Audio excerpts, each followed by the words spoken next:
محبت کا پھوکا از اجاز فرحت اجازی پیش کردہ رومانہ شاہد۔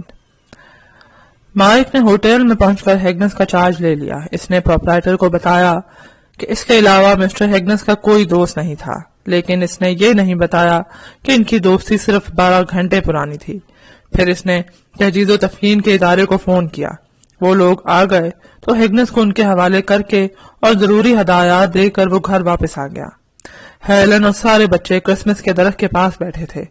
درخت کے نیچے ہیگنس کے پارسل سورج کی روشنی میں جھلمل جھلمل کر رہے تھے۔ مسٹر ہیگنس نہیں آئے؟ ننھی ایویلن نے پوچھا۔ جیک نے کہا، ہم تو یہ سمجھ رہے تھے کہ آپ انہیں لینے گئے ہیں۔ 13 سالہ لیلی نے پرعزم لہجے میں کہا، جب تک وہ نہیں آئیں گے ہم ان کے پارسل نہیں کھولیں گے۔ مسٹر ہیگنس کی خواہش ہے کہ پارسل ابھی کھولے جائیں، مائک نے بچوں کو بتایا۔ شاید انہیں آنے میں کچھ دیر ہو جائے، وہ لنچ کے بعد آئیں گے، پھر ہم سب مل کر انہیں ان کے گھر تک چھوڑنے جائیں گے۔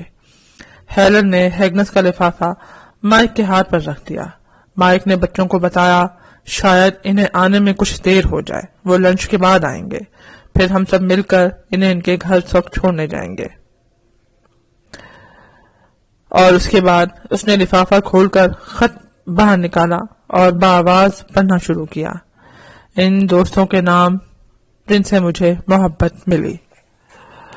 میں چند گھنٹوں کے بعد لنچ تک تم لوگوں کے درمیان بیٹھا ہوں گا، لیکن آمد سے پہلے تم سب کو بتانا چاہتا ہوں کہ مجھے زندگی میں پہلی بار پتا چلا ہے کہ کرسمس کا تہوار کتنا شاندار اور کتنا پرمسرت ہوتا ہے۔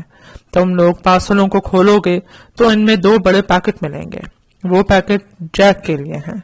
میں نے برسوں پہلے اپنے بیٹے کے لیے ایک ٹرین خریدی تھی۔ ان پیکٹوں میں مکمل ٹرین ہے، جس کے ساتھ اسٹیشن بھی ہیں، پل بھی ہیں، جنگل بھی ہیں اور پھاٹک بھی ہیں۔ جیک کو یہ تحفہ ضرور پسند آئے گا۔ اس کی آرزو پوری ہو جائے گی اور مجھے میرے اس خواب کی تعبیر مل جائے گی جو میں نے برسوں پہلے دیکھا تھا۔ دکانیں بند ہو چکی ہیں، مجھے صرف ان تحفوں پر اکتفا کرنا پڑا جو وقتاً فوقتاً میں نے عجیب و غریب خواب دیکھ کر خریدے تھے۔ مجھے خوشی ہے آج میرے سارے خواب پورے ہو جائیں گے۔ مائک، یہ سونے کی گھڑی تمہارے لیے ہے، بہت اچھی، بہت وفادار اور ہمیشہ درست وقت بتانے والی گھڑی ہے۔ اگر تم نے اسے لینے سے انکار کیا تو مجھے بہت دکھ ہوگا۔ ہیلن، بروچ میری والدہ کا ہے اور اس کے ساتھ ان کا ایک لاکٹ بھی ہے۔ تم نے جو محبت مجھے دی ہے اس کا تقاضا ہے کہ بروچ اور لاکٹ تمہیں پیش کر دوں۔ میرے پاس تو یہ چیزیں بالکل بیکار ہیں۔ ہیلو لیلی، دیکھا تم نے کتنی پیاری چوڑیاں ہیں، خالص سونے کی ہیں۔ شاید تمہارے ہاتھوں میں تھوڑی بڑی ہوں، لیکن چند سال بعد جب تمہاری منگنی ہوگی اس وقت بڑی نہیں ہوں گی اور تمہارے خوبصورت ہاتھوں پر خوب سجیں گی۔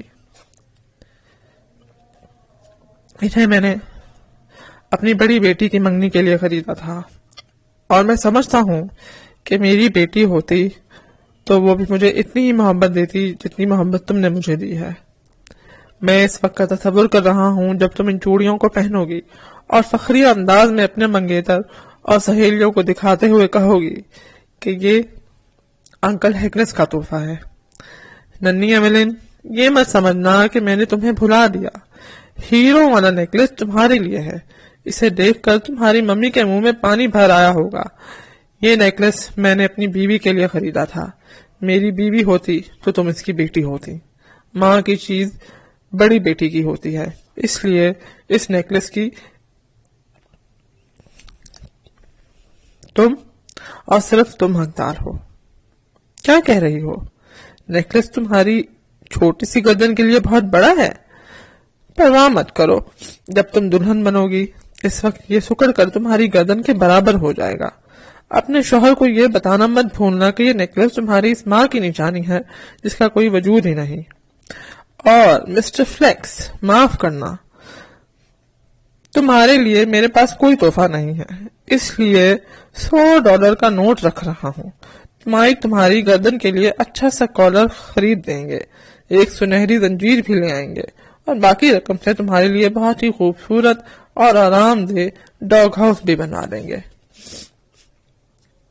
آخر ایک بات اور تم سب نے مجھے اپنا اتنا کچھ دیا جس کا بدلہ چکانا میرے بس میں نہیں ہے۔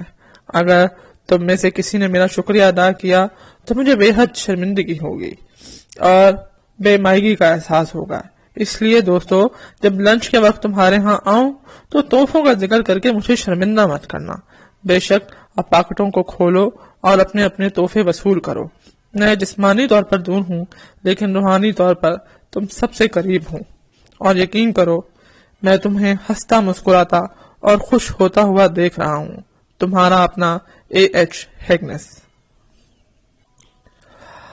ہیگنس کو جس محبت اور توجہ کی ضرورت تھی وہ تدفین کے بعد بھی ملتی رہی۔